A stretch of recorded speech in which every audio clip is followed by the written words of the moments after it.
Money is his own university. La vie est un choix. Quel est votre choix? La pauvreté ou la richesse? Ici, le choix est vite fait et connu. C'est la richesse, la prospérité, le bonheur, l'abondance, l'éducation honnête, l'amour, le pardon et le partage. Vous êtes né riche et heureux pour être riche et heureux. La richesse et le bonheur sont des droits à manifester. Ne laisse personne te dire le contraire. Même pas moi, coach Simon Ouedraogo. Nos conférences, séminaires et formations sont taillées sur mesure pour vous. Mesdames et messieurs, bonjour et bienvenue encore une fois dans cette chaîne. Merci à vous tous, merci à l'univers, merci à l'énergie cosmique, merci à tous les grands de ce monde, merci à tous ceux qui ont fait des réalisations spirituelles, mentales, économiques et consistantes. Merci à tous ceux qui nous ont vraiment légué un héritage spirituel intarissable. Aujourd'hui, je vais vous donner également des informations. Comme d'habitude, on ne change pas une équipe qui gagne. Et l'information d'aujourd'hui, c'est sur 2 points. Le numéro 1, c'est la décision. Je veux que vraiment on parle de la décision. Pourquoi? Parce que vous devez être décisif. Même en football, regardez, il y a le buteur, c'est vrai. Mais si à partir d'un match, ou du moins une saison, il y a eu 50 buts marqués et un seul joueur a donné plus de 20 passes décisives, vous allez voir qu'ils vont parler plus de ce joueur parce que vous faites la pause sur le mot décision. Les 90% des gens n'ont pas de décision. Ils n'arrivent pas à prendre une décision. Et ils sont nombreux à m'écrire, à m'envoyer des messages, à me demander comment être décisif, comment vraiment être décisif. Bon, dans la décision, vous pouvez voir la détermination, le dévouement.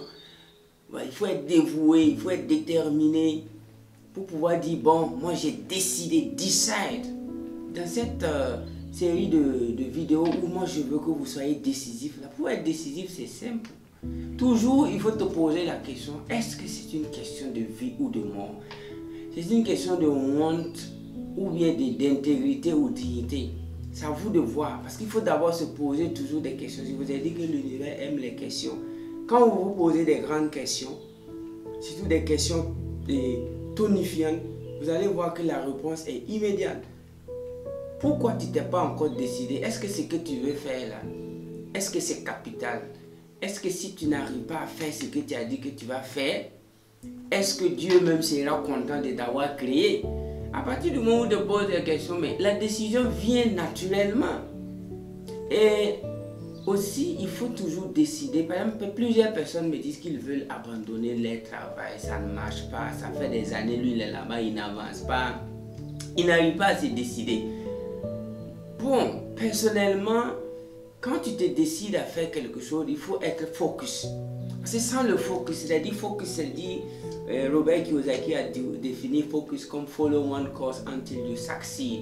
Follow one course until you succeed. Focus, c'est-à-dire se concentrer sur un objectif jusqu'à ce que tu réussisses. Mais il y a des gens aussi qui sont focalisés sur des choses depuis 20 ans, ça ne marche pas. Donc, tu te focalises sur... La focus ici, ça peut être pour une journée, pour 2 jours, pour une semaine. Je me focalise sur ce projet-là une semaine. Après, je change. Regardez un peu, je vais vous raconter une histoire. C'est la décision plus la détermination, plus la morale. Parce qu'en business, il y a des gens qui disent que c'est l'argent seulement. Oui, l'unité de mesure du succès, j'ai dit ça à mes étudiants, c'est l'argent, c'est le succès, c'est l'argent. Mais sans la morale, lorsque vous vous mettez à chercher l'argent et qu'il n'y a pas de morale là-bas, il y a des gens qui disent, ah coach, j'ai suivi l'émission, il y a d'autres qui disent, bon, c'est pour de l'argent, mais c'est pour se faire de l'argent. J'aime dire aux gens, moi, soyons honnêtes. Quand vous voyez quelqu'un qui fait tout et puis il dit qu'il n'y a rien d'argent là-bas, il faut fuir parce qu'à la fin, c'est toi qu'il va vendre pour payer ses dettes. Il y a des gens qui sont là, ils disent, ah non, c'est pas l'argent, tout ce que nous on fait là-bas, c'est faux. C'est l'argent. Seulement, si la morale est plus grande que l'argent, vous voyez, si l'honnêteté est plus grande que l'argent, si la sagesse est plus grande que l'argent, vous voyez que tu deviens riche avec la paix du cœur. Mais ce que tu veux donner là, c'est pourquoi j'ai dit aux gens, Nous, on organise des séminaires, il y a des milliers de personnes, je ne vais pas vous mentir. Il y a de l'argent, il y a des échanges. Mais ce sont des types de sommes aussi que si tu en possèdes, tu as le cœur net, tu sais comment les choses se sont passées. Par contre, il y a des gens qui ont des milliards mais ils ne dorment pas. Pourquoi? Parce que le processus qu'ils ont pris pour avoir cette somme-là, ce n'était pas moral. Donc, je suis en train de vous dire que quand vous allez vous décider, vous allez être tenté toujours. Regardez un peu, quand j'ai décidé de créer mon entreprise, j'étais interprète, je vous répète toujours, j'ai interprété pour l'armée. Et entre-temps, la mission qui devait aller à Darfour, on m'a pris pour être interprète. À ce moment, j'ai pris la décision d'être un entrepreneur très très jeune. Et quand j'ai décidé net, et vous allez voir que c'est quand vous allez prendre des grandes décisions que les opportunités vont venir. Le jour que tu vas décider de quitter ton emploi, ton patron va t'appeler pour dire qu'il va doubler ton salaire. Le jour que tu vas décider de laisser tomber cette chose qui t'humilie là, c'est ce même jour que les choses vont changer. Donc moi j'ai décidé d'entreprendre maintenant. Voilà qu'on me prend pour aller à Darfour. Darfour, moi je dois aller interpréter à Darfour. Je vous dis, c'était une histoire de plus de 200 000 francs chaque jour. Hein. Bon, il y avait une société d'interprétation au milieu. Mais selon ce que j'ai entendu là même, c'est une histoire de près de 400 000 francs par jour. Mais on allait me payer 200.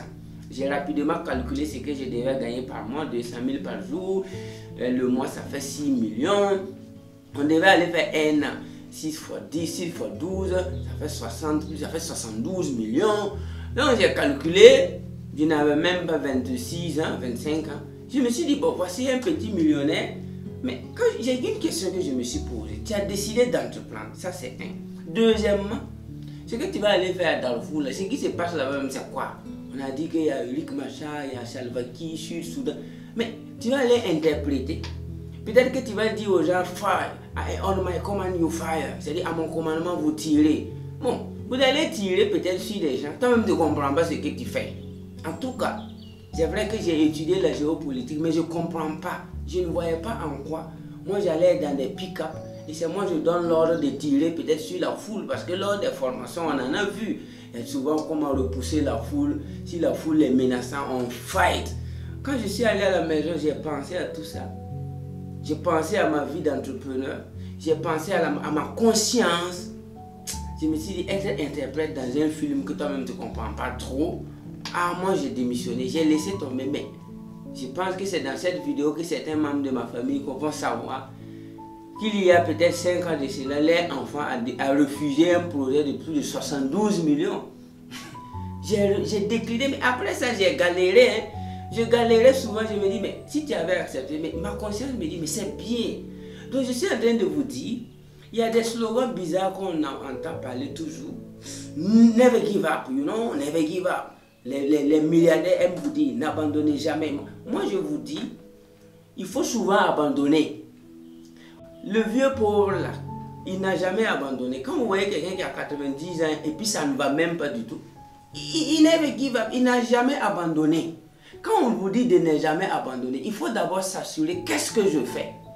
Si ce que tu fais là ne va pas sauver la vie de plusieurs milliers de personnes, si ce que tu fais là ne va pas te rapporter des milliards, mais il faut abandonner. C'est ça qu'on dit, give up my man. Mais on vous a chanté Never give up. Et dans le film de Never give up, dans le film de N'abandonnez jamais, il y a des gens qui sont allés s'asseoir sur excusez-moi du terme, sur des médiocrités.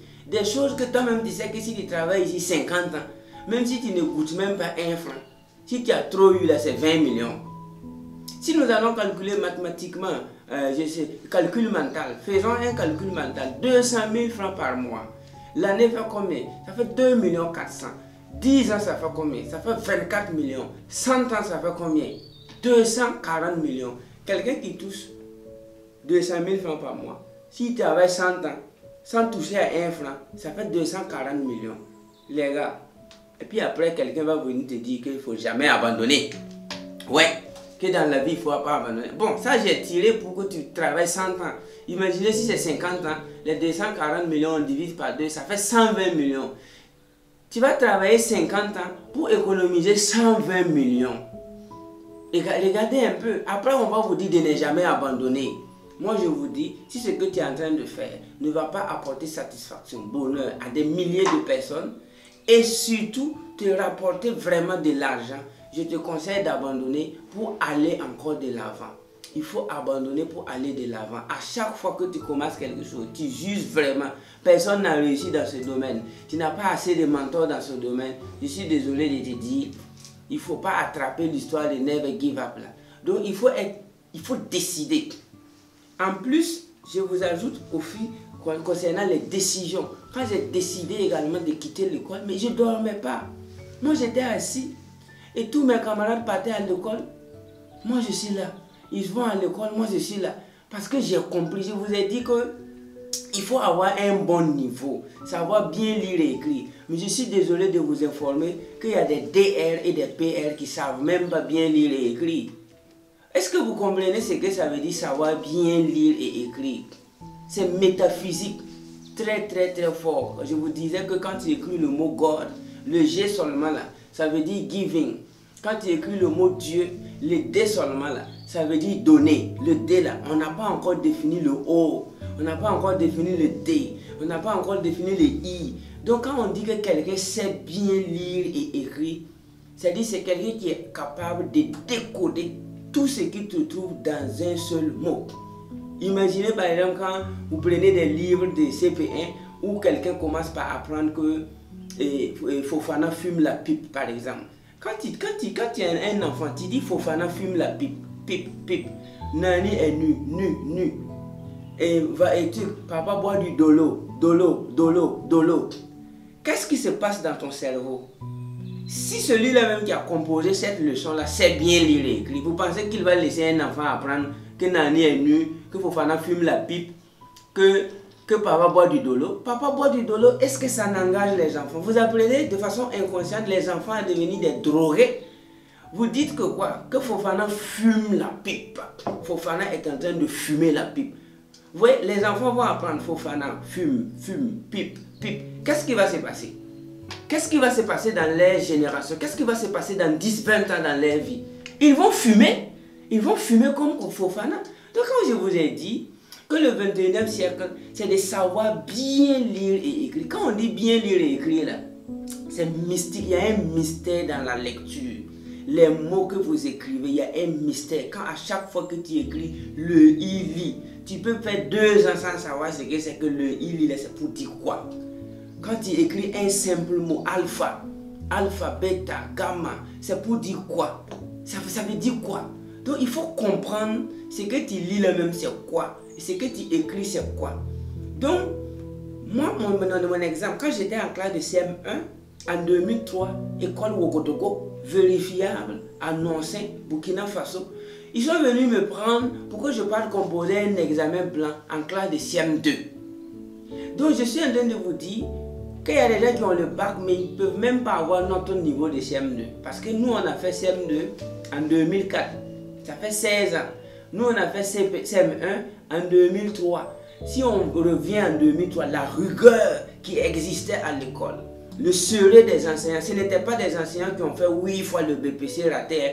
Ah bah, nous, on a eu la chance, CP1 jusqu'en classe de CM2. C'était des adultes, des responsables qui nous ont appris à lire et écrire. Mais aujourd'hui, mes petits frères n'ont pas cette chance-là.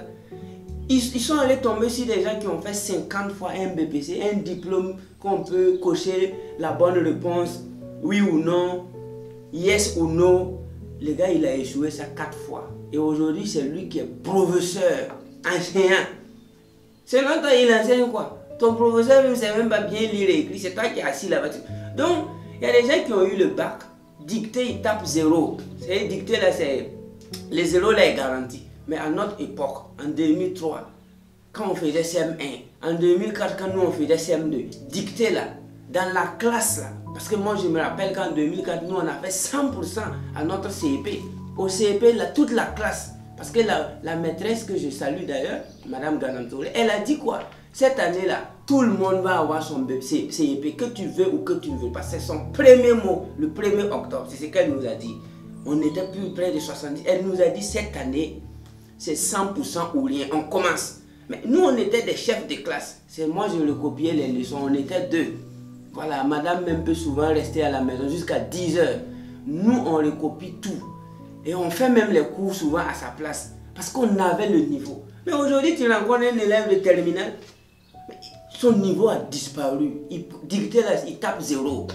Je vous ai dit, si tu sais très bien lire et écrire, ce 21e siècle, c'est pour toi. Mais encore faut-il savoir si vous savez lire et écrire.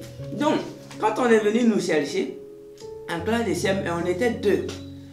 Pour aller composer l'examen blanc, pour mettre la honte à des élèves de CM2 qui n'étaient pas aussi brillants. Mais quand on est parti, mais on était petits, les gaillards de CM2 nous lorgnaient comme ça. Que c'est vous qui êtes venus, on a composé l'examen blanc et on a battu des élèves de CM2. Je suis en train de vous dire que vous devez noter que l'éducation actuelle, tous ceux qui font 6e, 5e jusqu'en terminale, vous n'avez même plus le niveau d'un élève de C1 des années 1991, 92, 97. Ça, je vous le dis. C1, avec ton BPC, tu n'as même pas le niveau de quelqu'un qui a fait C1 en 97. Parce que je me rappelle que nous, on a mémorisé la table de multiplication de A à Z. Quand on rentre à l'école, on chante ça. Mais aujourd'hui, quand je rencontre souvent les petits frères, tu viens d'avoir le BPC, c'est quelques-uns. Ils ne sont pas nombreux à pouvoir même parler français. Vous voulez éduquer tous ces gens-là pour aller où? C'est pourquoi de façon individuelle, tu dois prendre la décision ferme de prendre ton avenir en main en lisant beaucoup. Parce que quand tu vas rentrer dans la vie de l'entrepreneuriat, tu dois écrire des courriers à des partenaires. Tu dois t'exprimer devant des clients. Tu dois envoyer des messages à des clients qui sont aux États-Unis, en France, en Inde, en Chine. Tu dois envoyer des messages.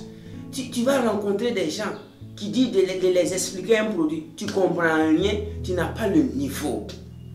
Donc, vous devez être décisif. Donc, quand j'ai décidé que moi-même, je suis en train de rentrer en bouche avec le niveau même que j'ai eu en classe de CM1 et CM2 là, il faut que moi-même, je prenne mon avenir en main. Donc, il faut que tu saches bien lire et écrire. J'insiste sur ça. Une fois que tu sais bien lire et écrire, ce 21e siècle, ça t'appartient. Et pourquoi d'autres sont là? Comme je n'ai pas encore le bac, mon papa a dit qu'il faut que j'ai la licence, il faut que je soutienne toutes ces hésitations-là. La question que je me pose, est-ce que tu as le niveau? Est-ce que tu as le niveau de quelqu'un même qui avait CM2 en 1990? Allez-y voir les papas, les tontons, ceux qui ont fait BPC 1990 là. Ils vont vous dire que si les choses étaient claires. Mais aujourd'hui, on vous a légué, on vous a laissé. C'est pourquoi l'entrepreneuriat devient encore plus corsé. Mais tant que tu ne vas pas être décisif, je décide de réapprendre. Je décide de me rééduquer moi-même. Tant que vous n'allez pas prendre cette décision, je suis désolé. Le niveau que vous venez nous présenter là, ce n'est pas suffisant pour qu'on travaille ensemble. Il y a des gens qui viennent me voir, qui viennent voir nos partenaires, qu'ils ont la licence, ils ont le bac, ils ont le master, ils veulent travailler avec nous. Quand on cause avec eux, un petit entretien de 2 secondes, tu vois que le gars n'a pas le niveau. Il n'a pas le niveau.